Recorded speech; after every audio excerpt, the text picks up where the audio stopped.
Guys, হরে কৃষ্ণ, রাধে রাধে। তোমরা সবাই কেমন আছো? আশা করি ভালো আছো। আমিও খুব ভালো আছি। তো আমার আজকে ফার্স্ট ব্লগ। যদি কিছু ভুল বা কিছু বলে থাকি তো মানে গুছিয়ে নিও।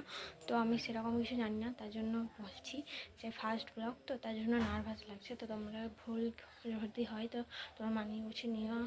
আর হ্যাঁ, আজকে আমি এক জায়গায় যাবো, ঠিক আছে? তো তার জন্য আমি এখন এখন কটা বাজে? এখন 8:40 মতো বাজে। তো আমি এখন কী করবো, মানে নিচে কিছু কাজ আছে, কাজটা করে নিয়ে স্নান টান করে রেডি হয়ে তারপর তোমার সাথে কথা বলছি। তো আমি এখানে বিছানাগুলো ঝেড়ে নিচ্ছিলাম।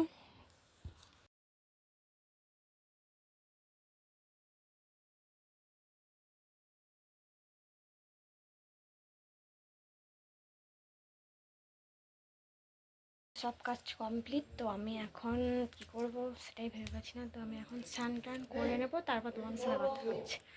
তো আমি আজকে এক জায়গায় যাবো, ঠিক আছে? তো এখন বলবো না তোমাদেরকে যে কোথায় যাব। তো আমি স্নান টান করে রেডি হয়ে তারপর তোমাদের সাথে কথা বলবো। আমি স্নান করে চলে এসেছি, এবার আমি পুজো করে নেবো, তারপর তোমাদের সাথে কথা হচ্ছে। তো আমি স্নান করে এসে খানিক ফ্রেশ হয়ে নিচ্ছিলাম, তারপর পুজো করতে গেছিলাম।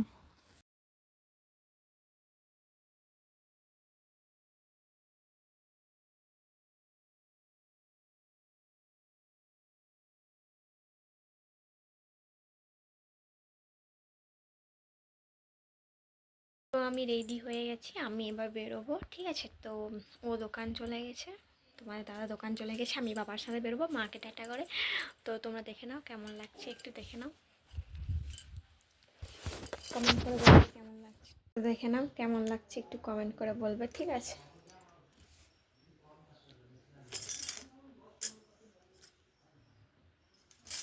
গাইস, আমি এখন গদাধরপুর স্টেশন যাব, আমার বরের দোকান। তো বর এখন দোকানে আছে, আমি বাবার সাথে যাব এখন।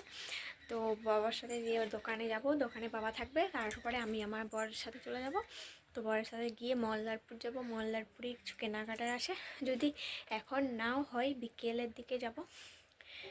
তো ও রামপুরহাট যাবে, ঠিক আছে? তো ওর কাজ আছে, তার জন্য ও রামপুরহাট যাবে। আর দেখছো না, লাইন নেই, কারেন্ট নেই, তার জন্য বলও জ্বলছে।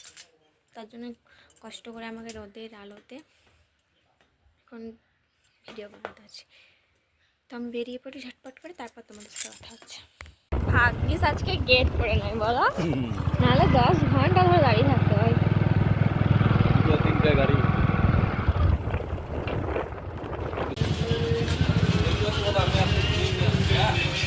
হাই, তাড়াতাড়ি এসো, এসো গো। বসে বসে ফোন দেখছে এখন। দোকান চলে এসছি আমি।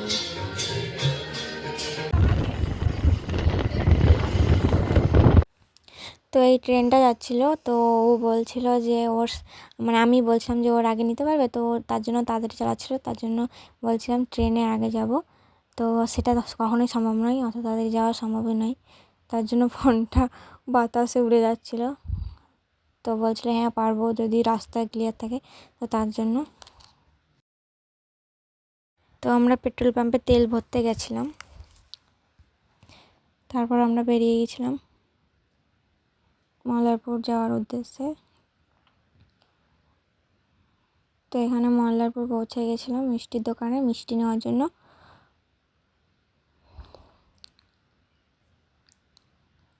এটা আমাদের মল্লারপুর বাজার, দেখে না। আর এখানে মিষ্টি জঙ্গলটা দেখছো না, এখানে গরম জল না হলে পরের দিন দেখাবো। সত্যি এখানে শীতের সময় স্নান করতে লাগবে না,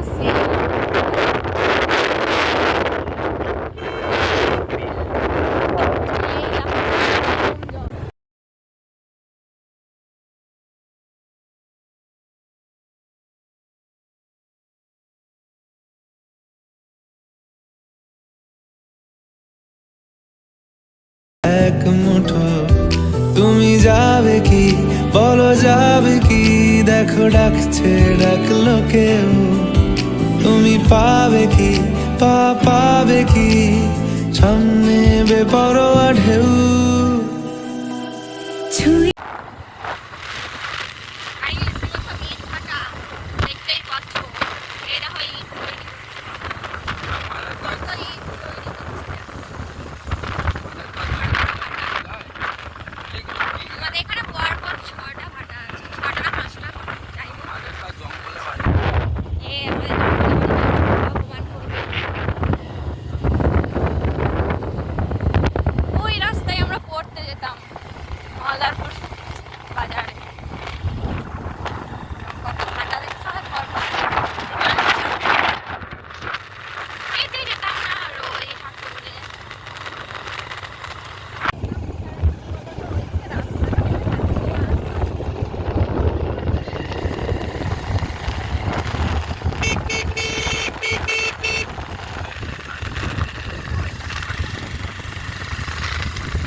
করছে দেখো।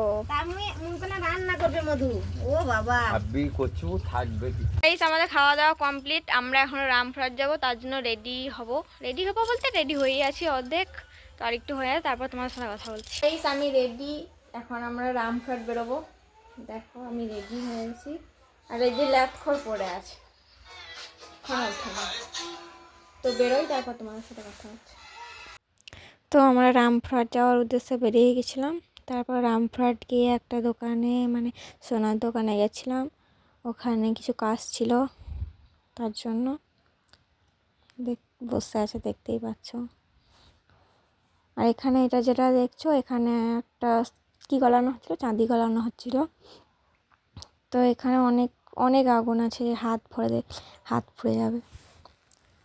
তো পুরোটা দেখাতে পারিনি, যতটুকু দেখা। এখানে চাঁদি কি করছিল, চাঁদি তার হচ্ছিল। আর এখানে একটা চশমা কিনতে গেছিলাম, চশমা কিনা হয়ে গেছে, তো এটা তোমাদের দেখাতে পারিনি, পরে আছে, এটা নিয়েছে অবশ্য দেখাতে পারিনি তোমাদেরকে, পরে দেখিয়ে দেবো একদিন কী কী কিনেছিলাম। তো পছন্দ করে নিচ্ছিল।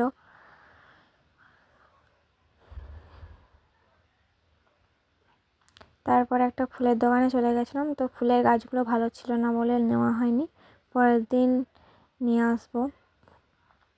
আর এই দেখো তারাপীঠ যাচ্ছিলাম, তারাপীঠের গেটটা। আর এটা হচ্ছে লোকনাথ মন্দির, যদি তোমরা কেউ তারাপীঠ আসো তো দেখতে পাবে এই লোকনাথ মন্দির, অবশ্যই ঘুরে আসবে, হেবি সুন্দর, গেলে আর আসতে মনে হবে না, তো অবশ্যই যাবে এই মন্দিরটা।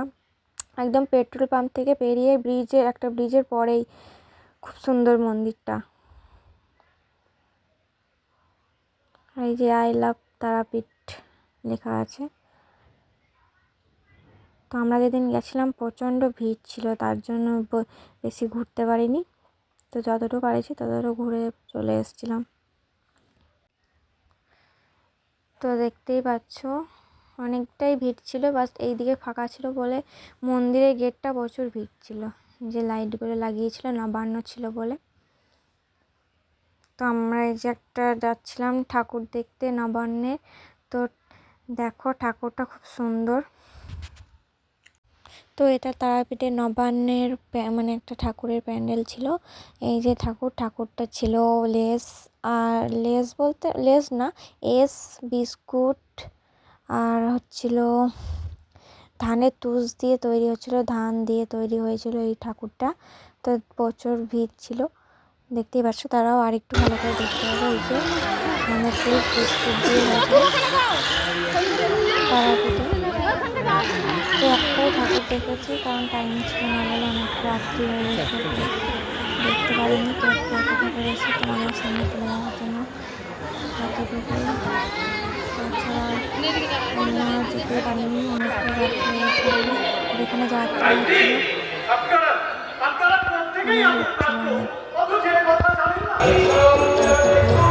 মন্দিরের। আর এখানে হচ্ছিল তারাপীঠের গেটের সামনে, আর এটা হচ্ছিল একটা থিম করেছিল, এই যে মন্দিরের গেটটা। গাইস আমি কালকে রাত্রে ঘুমিয়ে পড়েছিলাম, তার জন্য ভিডিওটা শেষ করতে পারিনি, আজকে সকালে শেষ করছি। তো তোমাদের যদি ভিডিওটা ভালো লেগে থাকে like comment share and subscribe করে দিও। Tata bye bye.